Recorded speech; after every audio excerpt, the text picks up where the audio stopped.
سحری اور افطاری کا تعلق اذان کے ساتھ نہیں، اس کا تعلق وقت کے ساتھ ہے، ٹائم کے ساتھ ہے۔ اگر کوئی شخص کہے جب تک اذان ختم نہیں ہوگی، ہم نے سنا ہے کہ اس وقت تک کھاتے پیتے رہنا جائز ہے، ہم کھا پی سکتے ہیں،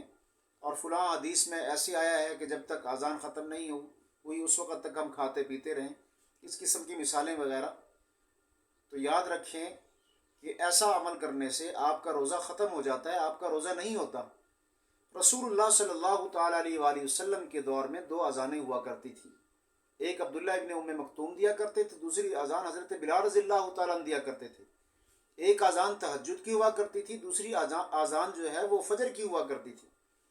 تو وہ جس روایت کا یا جس حدیث کا حوالہ پیش کیا جاتا ہے وہ تہجد کی اذان کے متعلق ہے۔ تو آپ فجر کی اگر اذان سنیں اور پھر اذان کے ختم ہونے کا انتظار کریں، یا اذان کا انتظار کریں کہ جب تک اذان شروع نہیں ہوگی اس وقت تک ہم سحری ختم نہیں کریں گے، ہم کھاتے پیتے رہیں گے، ایسا عمل کرنے سے آپ کا روزہ ختم ہو جائے گا، آپ کا روزہ نہیں ہوگا۔ اس لیے کہ اذان کے ساتھ تعلق نہیں ہے سحری کے ختم ہونے کا، سحری کے ختم ہونے کا تعلق وقت کے ساتھ ہے، ٹائم کے ساتھ ہے۔ اللہ رب العالمین نے قرآن میں بھی تو فرمایا کہ کلوا واشربوا حتی یتبین لکم الخیط الابیض من الخیط الاسود،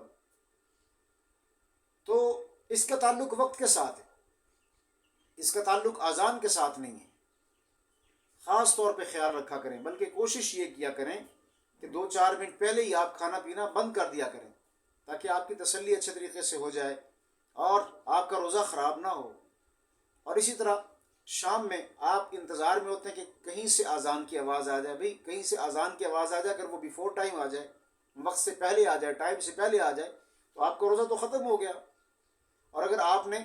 جان بوجھ کر اذان سن کر روزہ افطار کر لیا اور آپ کو پتہ بھی ہے کہ ٹائم داخل نہیں ہوا، تو ایسی صورت میں صرف قضا نہیں بلکہ کفارہ بھی ہوگا، دونوں چیزیں لازم ہوں۔ آپ نے روزہ ضائع کر دیا، سارا دن آپ لوگ انتظار کر لیتے ہیں، اگر 2-4 منٹ مزید انتظار کر لیں تو سب سے بہتر ہی ہوگا، آپ کے روزے کو نقصان نہیں ہوگا، آپ کا روزہ خراب نہیں ہوگا۔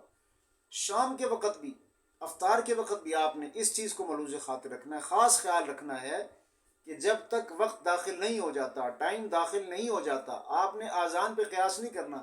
بسا اوقات بعض مسجدوں سے اذان بیفور ٹائم آ جاتی ہے، جانے انجانے میں جلدی اذان دے دی جاتی ہے،